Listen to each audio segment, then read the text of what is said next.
Live from our 7 Tasmania studios, your nightly news with Kim Miller begins now.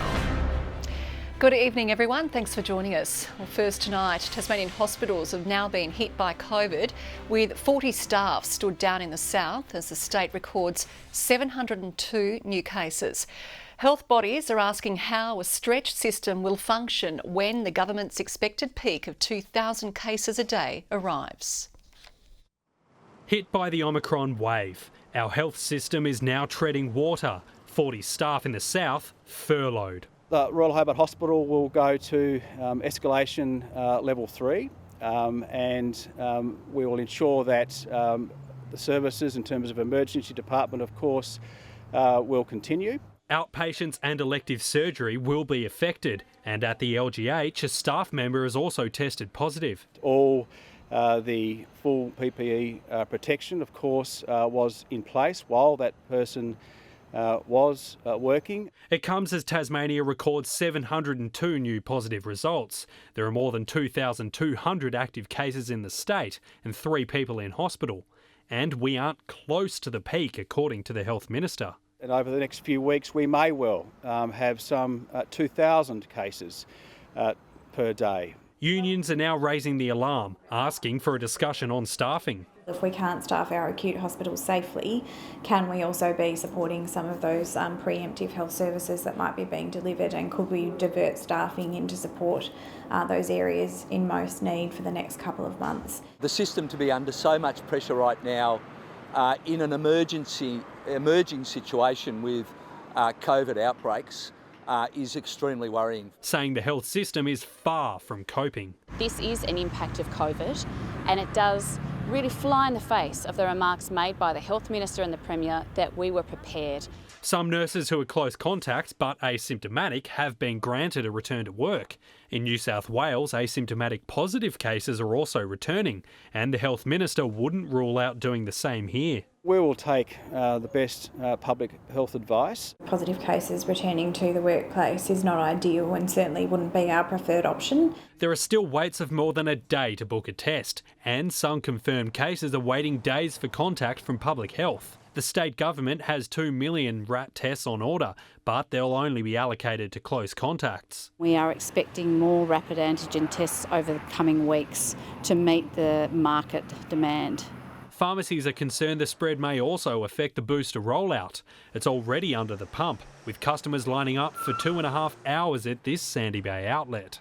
As tracing resources also suffer, some Tasmanians are sharing their check-in sites, with the state government no longer doing so. Social media is the perfect platform for sharing that information. Launceston councillor Tim Walker's Facebook group has grown to 18,000 members in 6 days. Tasmanians do want to do the right thing. We have been for the last couple of years, but all of a sudden it's been made more difficult because the information isn't readily available. Taking the task into their own hands. Josh Duggan, 7 Tasmania News. King Island is on high alert after 2 Victorians tested positive after attending a wedding there. It comes as a list of hospitality venues forced to temporarily shut their doors continues to grow. A week of bookings and events down the drain. 3 of our lead chefs have been tested positive for COVID, so it's meant that we literally can't have any option but to actually close. Unlikely to be able to reopen until next week. Just one of a growing number of hospitality businesses around Tasmania forced to close. And owner Frank Ortega says there needs to be a more united stance from operators. That the conversation should be more productive. There has been quite a bit of backlash from the public. But as cases in the state grow, Italian restaurant Don Camillo has decided to move temporarily back to offering takeaway only. It's not something that you want to do. It's not something that it's not a decision we made lightheartedly. A lot of his regular customers are more vulnerable when it comes to COVID. We have to look out for each other, and for me, health comes before anything else. On King Island, the community is now adjusting to COVID for the first time. We've cancelled our Festival of King Island. That decision was made today. We have some shops that are now only takeaway. You can't sit and have coffee or a meal. 2 Victorian visitors who tested positive after attending a wedding and travelling around the island have left locals on high alert. We'll give ourselves probably 2-3 weeks where the community just emotionally deals with the fact that we have COVID. The King Island Brewhouse, one of many businesses visited by the interstate travellers. Staff now getting tested as a precaution. Just to hopefully have it not spread so fast through the community, we chose to just take a few days off and see how the next week or so progresses. But the Tasmanian Chamber of Commerce says the government needs to improve communication with the community to help ease concerns. Businesses need us to just relax and get on with our life now. I suspect that this current, real panic going through the community will ease in the next couple of weeks, and this will just be the new normal. Meg Sides, 7 Tasmania News. And COVID has stung the Jack Jumpers with 2 positive cases detected in the playing group. Let's bring in Tom Johnson for more. Tom, what does this mean for Saturday's game? Yes, Kim, at this stage the game against the Sydney Kings is going ahead. There's naturally plenty of interest in that game, being a Saturday night clash in Hobart. The club isn't saying who the 2 infected players are, although they're said to have mild symptoms and all other players and staff have returned negative tests. Still, the entire group is under lock and key with restricted access to fans and the general public.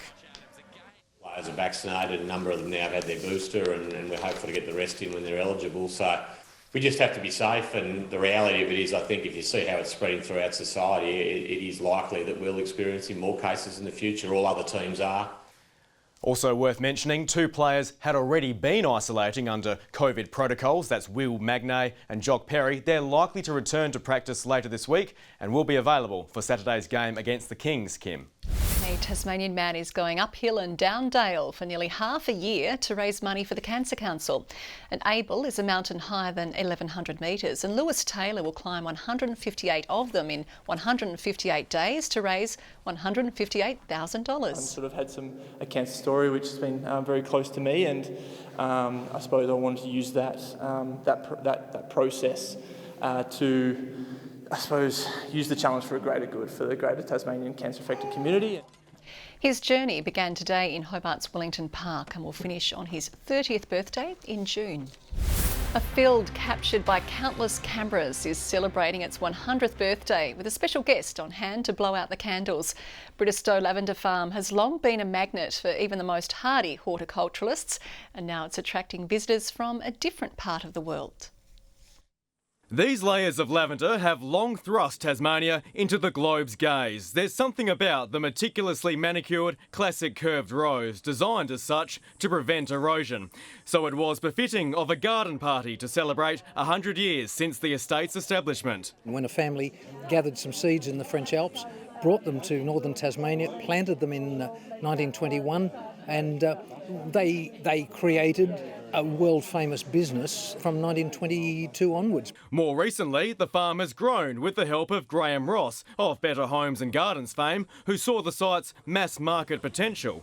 Everybody wants a selfie with the lavender. He's brought groups of green thumbs to the estate for well over a decade and says there's more to success than simply what's in the soil. The temperature's perfect, so it's that, the generally dry climate that makes the lavender just absolutely grow beautifully. While years of replanting carefully chosen cuttings have squeezed every drop of potential out of the different lavender varieties. Some might be good for oil, some might be good for sprays. There's already one big change the farm is seeing as it enters its next 100 years, and that's where visitors are coming from. The Indian subcontinent is rapidly overtaking China as the main source of foreign tourists, something which will continue when international borders reopen. Until that happens, Tasmanians are filling the void. We believe that we're seeing better numbers than pre-COVID. Clearly passing the sniff test with local lavender lovers. Tom Johnson, 7 Tasmania News. It's the perfect festival for Tasmanian gin lovers, and it's kicking off this weekend. Ginuary is set to give local distillers the opportunity to spruik their products to a wider audience. But COVID safety is very much front of mind for organisers. We're going to be using special jiggers, and people will pop their glasses down, we'll pour into the glasses so there'll be no contact, and we'll be maintaining distance within our booths. Preparations are going really well at the moment. We're just so excited. We've got such a great lineup. The festival will showcase more than 40 local and regional gins. No worries for one of the favourites in tomorrow's $100,000 Devonport Cup. Despite drawing barrier 10, Swoop Dog will start on the outer, but trainer John Blacker thinks the 4-year-old's extra maturity will hold him in good stead. He had a really good break after the Tasmania Stakes last year, which he ran third in behind 2 good open class gallopers. He's had a real good break. Swoop Dog is paying $4 for the win. Scott Brunton's Sir Simon is the shortest odds at $3.60. Good evening. 25 was the state's top today in Launceston, Burnie and Devonport 21.18 in Hobart. 21 across Strahan and Flinders Island, St Helens 19 and Low Head 20. On the close-up, extensive low cloud is seen across most of the state with patchy high cloud streaming from the west. Further out shows cloud about the southeast and east coasts of the mainland as well as over parts of the far north and WA. Tomorrow shows a ridge of high pressure lying south of Tasmania while a trough extends from the mainland. East to south easterly winds tomorrow 15 to 25 knots, swells up to 3 metres in the west and south and up to around 1 metre in the north. A strong wind warning is current for the far north, west coast, central north, Banks Strait, Franklin Sound, Flinders Island and the west coast. Tomorrow's forecast now: Hobart and Bothwell 19, a light shower or 2 in Jeeveston. In the north, Launceston, a late shower or 2, 22 across Devonport and Cressy. Burnie and Strahan tomorrow, partly cloudy, showers increasing at Curry. St Helens and Swansea 19 and showers increasing in Orford. The UV forecast is reaching extreme 11s across the state. Looking ahead to the 3-day forecast now: Thursday, rain about the north and east extending statewide during the morning. Friday, rain and thunderstorms with possible heavy falls about the north. And Saturday, showers mostly about the north in the afternoon. Capital cities 37 and sunny in Perth tomorrow, partly cloudy in Cairns and a shower or 2 in Adelaide. And currently Hobart cloudy and 17, Launceston 21 and Devonport cloudy and 18. That's all in weather, Kim. Okay, thanks very much, Jackie. And that wraps up tonight's bulletin. Thanks for your company. For now, on behalf of the entire team, good night.